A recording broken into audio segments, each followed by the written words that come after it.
আসসালামু আলাইকুম।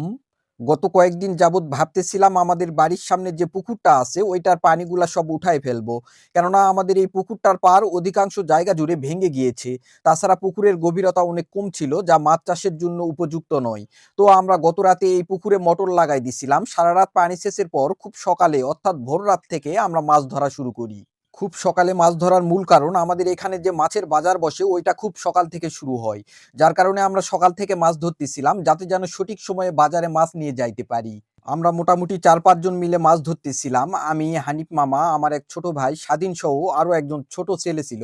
আপনারা ভিডিওতেই দেখতে পারবেন ও মাছ ধরার জন্য পুকুরে নামছে, নামার পর ও শীতে কাঁপতেছিল। ও আর মাছ ধরতে পারতেছিল না। ওটা আপনারা ভিডিওতেই দেখতে পারবেন।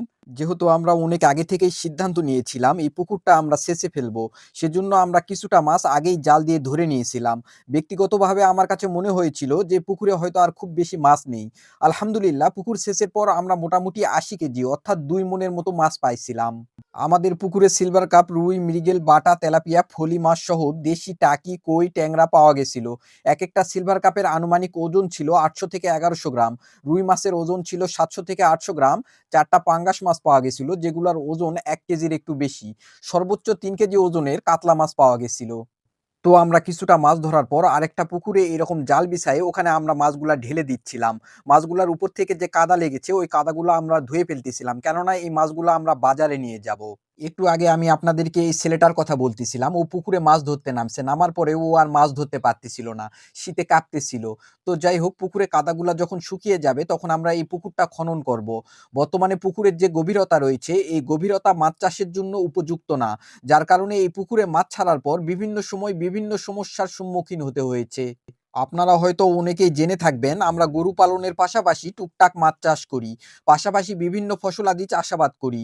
আর আমরা যেসব ফসলাদি চাষাবাদ করি ওগুলা আমাদের বাড়ির সারা বছরের যোগান দেয়। তো যাই হোক আমরা বাসায় খাওয়ার জন্য ২০ কেজির মতো মাছ রেখে দিয়েছিলাম। বাকি ৬০ কেজি মাছ আমরা বাজারে বিক্রি করতে নিয়ে গেছিলাম।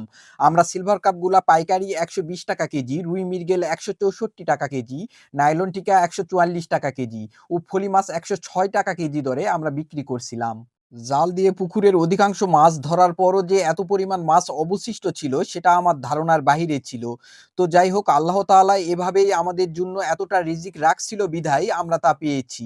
নিশ্চয়ই আল্লাহ তাআলা উত্তম পরিকল্পনাকারী। তো আজকে এই পর্যন্তই। ভালো থাকবেন, সুস্থ থাকবেন। আসসালামু আলাইকুম।